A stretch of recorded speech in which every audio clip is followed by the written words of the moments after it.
Where do maths fish live? Indices. Alright, anyway, let's get on with the rest of chapter 2. So there are 3 more topics to cover, and the first one of those is factorising. We obviously already looked at expanding. Factorising is the opposite of expanding. It means to put things back into the brackets from which you started. And to do this, you're essentially looking for something called the highest common factor. That's the biggest number that you can divide all the terms by, and also any letters that they've got in common as well. We'll go more into highest common factor in like chapter 13, but for now that's all you need to understand about it. We're then going to divide each term by this to get what goes inside the bracket, and you can always expand your bracket to check that you did it right. So there's 4 examples here. Let's go through them one at a time. So on the first one, they have no letters in common, but they can both be divided. Now we can divide 8 and 24 by 2, by 4, by 8. We'll pick the biggest number that we can divide them by, which is 8. Okay? If you don't take out the biggest number, the question will normally say factorise fully. You won't get all of the marks.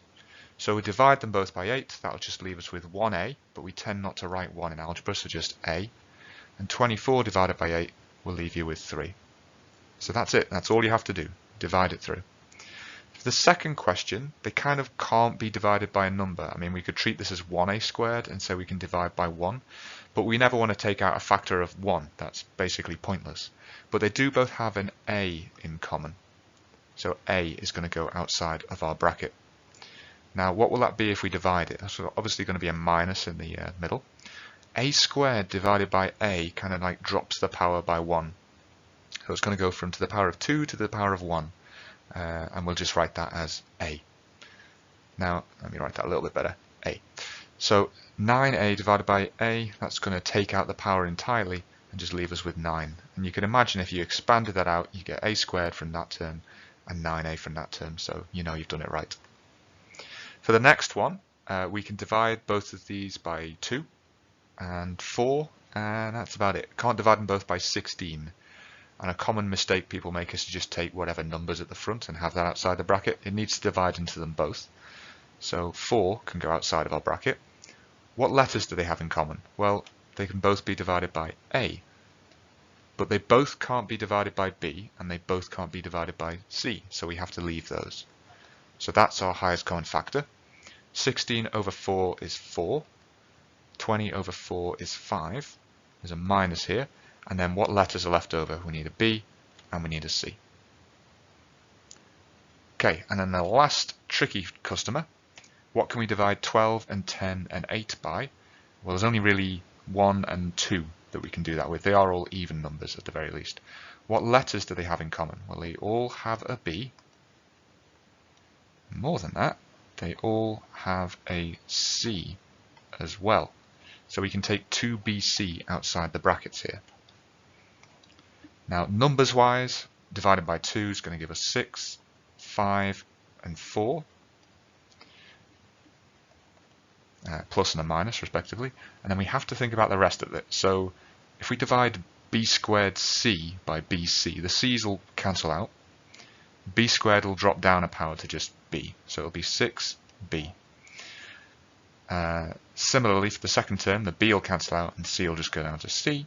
And for the last one, if you divide BC by BC, you get nothing left over, so that's just going to be 1. Now we wouldn't write that in again, we'll just leave this as minus 4. Okay, so that's factorising. And another one of the basic rules that we've got to know with our algebra is index rules. So index numbers are anything that have a base and a power. I'm going to label those up, I recommend you do the same. D is the base and 3 is the power.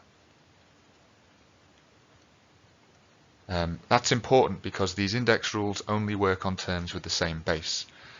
So if you have a cubed and b to the power of 6, you can't do anything with them. So here are our 3 rules. We can multiply them, that means we add the powers. Divide them, that means we subtract the powers. And if we've got brackets, we can multiply the powers. There's also an extra to add on here, which is anything to the power of 0 is 1. So there's actually 8 examples I want to do with this one, just because it is quite a complex topic towards the top end.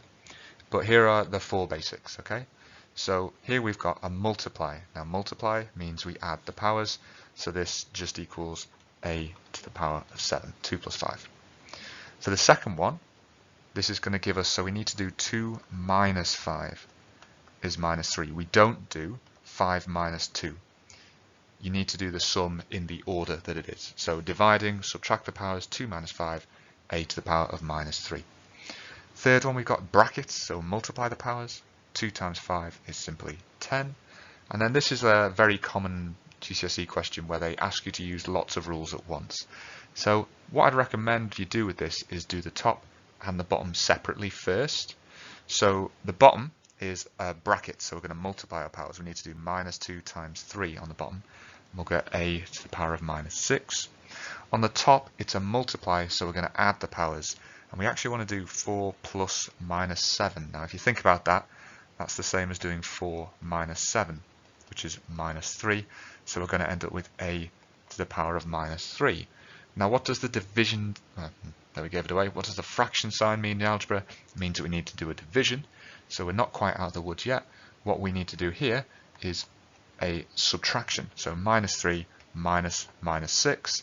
If we think about that, that's minus 3 plus 6, which is overall 3. So our final answer for this one would be a to the power of 3. Okay, now I did say there was 8 of these, and that's because what about if numbers get involved? Well, again, you just have to think about what's happening with the bases for the index rules, and everything else just follows like normal number rules. I'll show you what I mean. So on the first one, we've got 5a cubed and 3a to the 5. Now the numbers, or the bases rather, we'll add those powers together. 3 and 5 will give us a to the power of 8. What about the 5 and the 3? Well, that's just 5 times 3. You don't have like a special rule for adding 5 and 3 together. We're timesing them, so it'll go to 15. Similarly for the second one, for the powers, we're going to do 7 take away minus 2, which is 7 plus 2, which is 9. So we'll end up with a to the power of 9. What about the numbers? 15 divided by 3 is 5. For this one here, 4a cubed squared, we're going to have to multiply our powers, sure, so we'll end up with a to the power of 6. But what we won't have here is 4, and we won't have 8 even. We'll have 4 squared. 4 times 4, 16.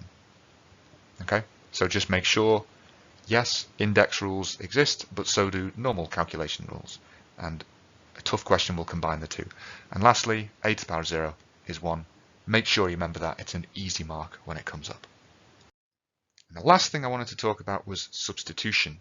So substitution is a case of having some form of algebra, some term, being told the value of some letters, and substituting them into the equation. That's it. Put them in, do the sum, and just be careful with your signs. So 5 examples for this one. I've got a is 2, b is 10, and c is minus 5, and we're going to work out the value of these sums. So remember, if stuff is next to each other in algebra, it means that it's being multiplied. So the sum we need to do here is simply 2 times 10. For these examples, I'd like you to write out the sum as well as the answer, because it will show where it's coming from. For the second one, 4a plus 5b, we're going to go 4 times 2, because a was 2, and 5 times 10, because b was 10, and stuff next to each other gets multiplied. Remember BIDMAS at this stage, this is 8 plus 50, so our final answer there would be 58. Then we've got AC. This is what I mean about being careful with signs. This is simply 2 times minus 5, which will give you minus 10. What about c squared over b? So we know this is a division, and we know we need to work out the top and bottom separately. So we want to do c squared, that is minus 5 squared, and b is obviously going to be 10. What is minus 5 squared? Well, squared means times by itself, so this is minus 5 times minus 5. What's a minus times a minus? It's a positive number. What's 5 times 5? 25. So that would be plus 25 divided by 10. So your final answer would be 2.5. And lastly, we've got a bracket and squared. So BIDMAS wise, we'll do the bracket first. So we've got 2 take away minus 5 squared. That's going to be 2 plus 5 squared. So 2 minuses make a plus.